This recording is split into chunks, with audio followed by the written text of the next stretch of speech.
Welcome to this episode of the Life Work Podcast. We are joined again by Caleb Garner.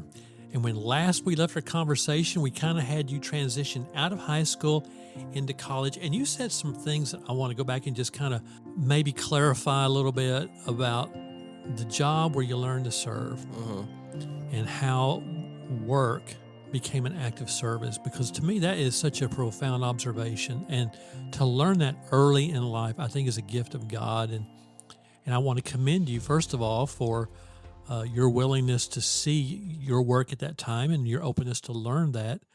How has that been a shaping influence in the work you're doing now? And I'm going to go back to the college experience in just a moment, but I really want to tease that out just a little bit more about the lessons you learned that serving in work is truly an act of service. Yeah, it's an act of worship. I mean, that's one of the big thing is, when we think about worshiping the Lord, we think about, our typical church service a lot of times. Singing songs, but it's in everything we do. I think about Colossians 3. I mean, just, everything that we do it as if we're working for the Lord, as if our boss is, which he is. Yes. But at the same time, it's do it in a way that honors the Lord. Do your best. My parents always push me to do your best, because someone else may see that and be like, hey, what's different about them? And then that's a gateway to sharing your faith and things like that. Well, that's good stuff. So when you graduated high school, was there any question about where you were going to go to school? Oh, not at all. I applied to other schools for scholarship purposes, but I applied to West Alabama. I applied to the University of Alabama, because I graduated high school at a small private school in Alabama. I was about 35-minute commute from across the state line. Okay. But I was always going to Mississippi State. There was no doubt about it. Like, I was absolutely 100% a Bulldog. I know I'm going to get in trouble here, but was there ever any thought at all of going to the other institution? Never. I would have been disowned. Okay. It runs that deep. The maroon is that deep. I would have been shunned from my family. Okay. So you start going to school at Mississippi State University in Starkville, Mississippi, and you mentioned earlier in the previous podcast about you thought you were going to go into coaching because of your love for sports, and you started out on that path. What was it about early on in that path that you determined coaching's not for me? I think it was just, as that first semester, I went through a few of the early coaching education classes, and I just was like, I'm not in love with it. It wasn't what I thought it was going to be. And this was as a freshman. When we walk in as a freshman, a lot of times we think we have it all figured out, and that's pretty much what it was. I didn't know what I wanted to do, but I wanted to be around sports somehow. And then to stay in the department, I went over to exercise physiology, kind of looking at maybe athletic training, sports medicine, pre-physical therapy type stuff, and played around with that for a couple of years, because I was like, there's some money right there. And then I was like, I don't know if I really want to go to school for 5 more years. Yeah. But you always felt a passion about sports athletics, that maybe not coaching, and then after you got into it, maybe not athletic training, not going to be a professional athlete. Where do you look then if I want to stay in the world of sports, and it's not as a professional athlete, not as a coach, not as an athletic trainer? It seems to me, for people on the outside looking in, the options are quickly running out. Yeah, and I thought they were. But, being a sports fan, especially in the Southeastern Conference, I was at every home sporting event. I grew up going to baseball games there from the age of 4, so I was going to all the baseball games no matter what. I was going to pretty much every basketball game, men's and women's basketball. I was going to every football game. But whenever I was at basketball games, I could see these students that were working on the scorer's table. they were working right there close to the action. I was like, oh, that's pretty cool. I was like, they're my age, so they're definitely, I can do that too. And I was just curious. I was really curious about what they were doing. And I had a pre-existing relationship with the athletic director at the time there, Scott Strickland. He's now at Florida. And I just shot him a message and was like, hey, I am in a career crisis. I don't know what I'm doing. Would you mind sitting down and talking with me about, potential career options? I'm interested in a career in sports and things like that. And his admin assistant emailed me back and said, here's this date and time, show up to this building. And I talked with him, and I kind of told him what I was interested in. I was interested in a lot of the statistical side, a lot of the media type stuff. And he said, talk to Greg Ellis. He's in the Humphrey Coliseum, and he'll get you where you need to go. And I went and talked to Greg the next day, and the rest was history. I started in June working in the sports information. Well, it was media relations at the time. Now it's communication, but we always say sports information, the sports information office. And I loved it. Absolutely loved it. I got into sports writing at that time, like just actually going and covering games, which was so much fun. There's some NFL guys that I covered their high school games, which was really, really fun. I got to cover college games for local newspapers. I got to take stats. I got to be at games and got to be paid for being there. So as you're talking, I'm sitting here thinking, and yet where you are now really isn't in the industry of sports, Right. even though you are working in the vocation of sports. So how did that happen? I mean, you were really committed. I mean, you had a pretty singular focus. I'm going to do something in athletics and sports. I'm not going to be an athlete, not going to be a trainer, not going to whatever the other one was that we were talking about earlier. And now you're into sports broadcasting and media, and now you're on faculty at a university. Yeah. So really teaching was kind of not on my radar at that time. It was, I stayed in that department for 2 years and graduated, got a graduate assistantship, stayed there for 2 more years, actually being able to run communications for my own teams, which was really cool. Got to see some cool things, work with 2 SEC championship winning tennis teams. One of the best players on that team is now top 40 in the world, one of the best Portuguese players to ever play. But got to see some cool things, and that led to my first full-time job at Arkansas State, and that's kind of how I moved up to Arkansas. Arkansas State was the first, I applied to a bunch of places, and they were the first ones to say, you want to come work for us? And I was like, well, I need a job, so yes. And I accepted the job, had 10 days to find an apartment. So what was the job? The assistant director of media relations. So you're still in sports media? I'm still in the athletic department in sports media. I was there for 6 years. I was there at Arkansas State for 6 years. I don't think I knew that. It was hard to leave there, but it was also it was a really good place. It was just sports information is it's a tough gig. Yeah, it's a tough gig. And one of my advisors when I was in college joked about it because he did it before he got into a faculty role. He said it's a young man's game. It's just it's a 24/7, 365 kind of thing. And eventually, I started to kind of oversee some student workers, and I really enjoyed the teaching aspect of teaching them the roles that I do and kind of offloading some of the things that I did, but teaching them how to do it and teaching them why we do certain things. This is how we write a game recap. This is how we write game notes. This is how we do this. And that led to even, guest teaching with, guest speaking to some classes at A-State. And I really started to love that because it was like I showed up, I got to talk for 50 minutes, and then I didn't have to grade anything, which was kind of nice.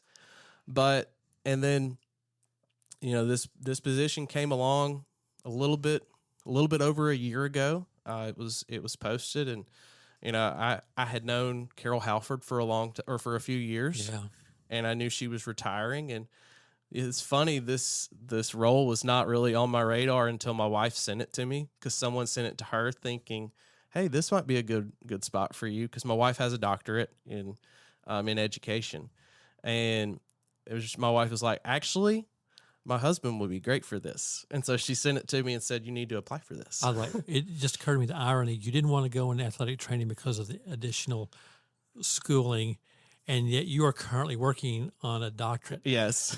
So I don't think you dodged that bullet. No. You just took it a different direction. Yeah, it's funny. Like I was thinking about this on my walk this morning. Was, our paths are never straight, but the Lord always orchestrates it in a certain way to where He wants where He wants you to be. Yeah. I phrased it like this way in my head: was being in my previous job, I called myself, I was a storyteller.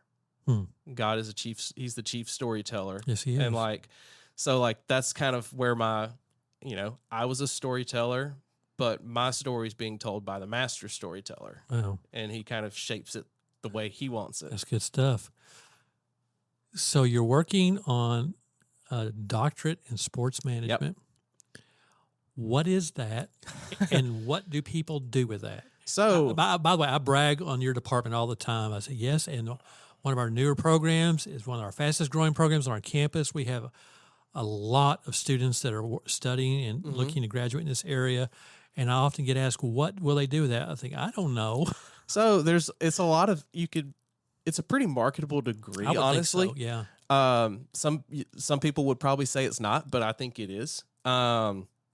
Just because it has a very kind of big, like a really small focus, it can cover a lot of different things.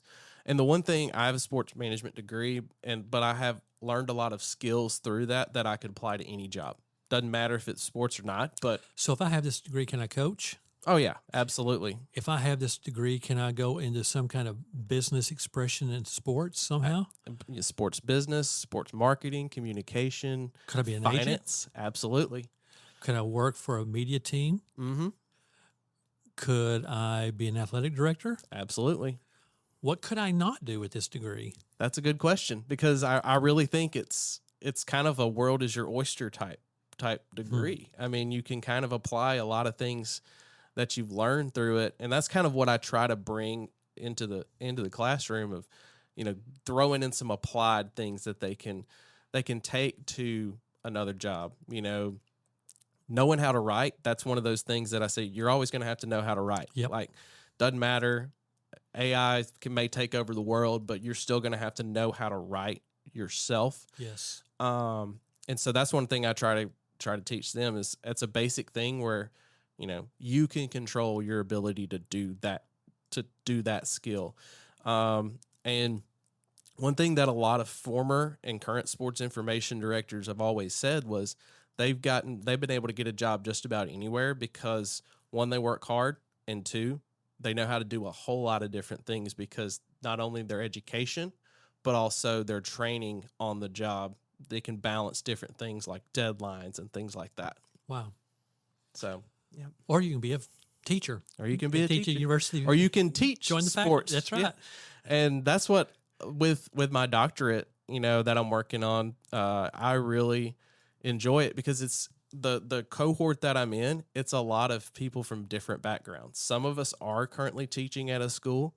Other ones, they are either, they're working for a high school, athletic department. It's an online program, but it's still got the whole dissertation focus and everything like that. So it's still got everything except for the student teaching part.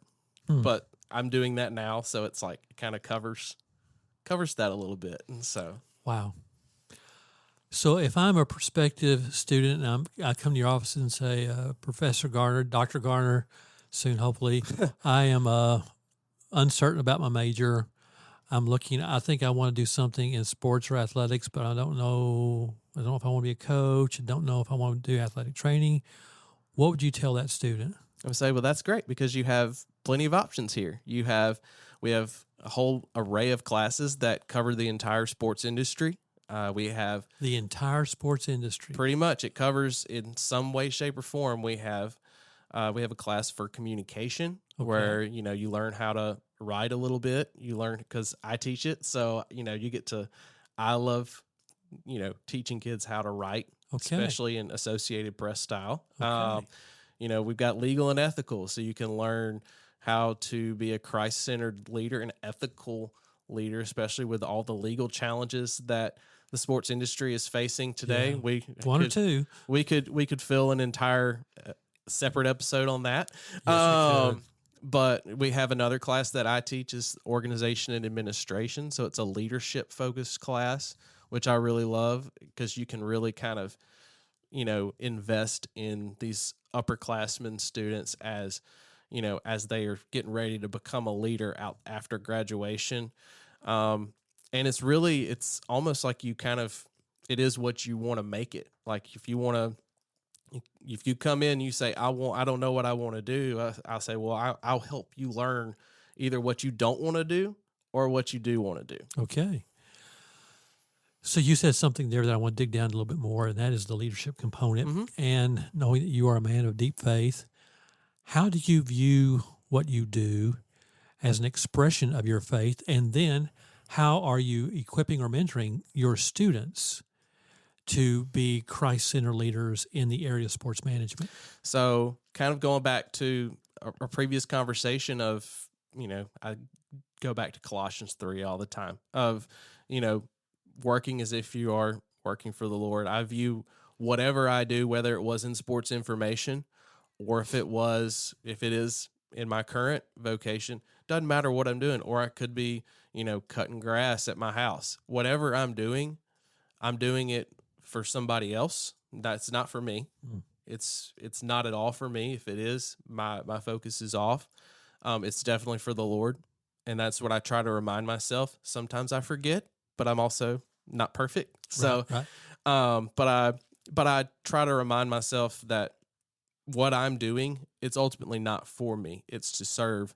It's to serve others, the people around me. It's to serve ultimately the Lord. So that's how I view it. And in this degree, this program of study, mm-hmm. this area of your passion, mm-hmm. you believe it has provided you and can provide students with an opportunity to serve the Lord. Absolutely. I mean, the sports industry is growing every day. It's a multibillion-dollar industry. I mean, just think about in the next 3 years in the United States alone, we've got 2 mega events in the next 3 years. You've got the World Cup coming up in a month, which I don't think our country's ready for, and we won't go there. And then 2 years after that, the Olympics are going to be here in LA and Oklahoma City and somewhere else. There's like 3 sites. So I think there's a lot of opportunity as a Christ-centered leader to kind of jump into those spaces, not necessarily at working a mega event, but if you want to work in a high school. I mean, there's tons of, young people out there who need a Christ-centered leader in their life. One thing that I've always thought about is the people that I've been surrounded by, other Christ-centered leaders who have invested in me. I want to be that person for other people, and that way they can then be that person for another person. It's a domino effect. Yeah. But then, you've got all these issues with, the sports industry and ethical dilemmas and, having someone who has Christ at the center, they can think a little bit differently a lot of times than other people in the sports industry. And I think that's what sets them apart. I mean, in a lot of ways, especially ethically. Wow. I fully agree with that. So you alluded to a moment ago you have a wife. We haven't really talked about her. You met her high school, college, later in life? I met her right before COVID hit. Okay. So I had been living here for it was a year. So I moved here in 2019. Okay. In the summer of 2019. I met her in, I think, February of 2020. We had just finished basketball season. I met her through my church. Okay. Through a young adults Bible study group. Okay. And we just kind of started talking, and then COVID hit, and I moved back home to Mississippi because I was living by myself in Brooklyn, Arkansas, and my mom was like, "You're not going into the office, so just come here." And so I abandoned my apartment for a couple of months and just lived with my family for a little while. And then, but we kept up that conversation a little bit. And then after that, we just kind of, started COVID dating, where it was like you couldn't go out to eat. So I met her parents very early on. Wow. And there's some interesting stories early on from that, but I just really our relationship grew pretty quickly. Got married in 2022, and June 10th of this year will be 4 years. So congratulations. She's definitely a much better person than I am. She challenges me spiritually, sometimes mentally. Yep, they do that too. But no, she's phenomenal. She's brilliant. And well, she must be. She married you. Yeah. Either that or she's crazy. Well, I doubt that. Caleb, I'm so glad that you agreed to be a guest on the podcast. And I'm grateful to God that you're here at Williams. You are making a difference. And I'm excited about the work you have done in your first year. I'm excited about the work you have yet to do. You're making a difference. And I think you truly are serving the Lord in everything you do, especially here on our faculty here, heading up our sports management degree. Thank you. I appreciate it.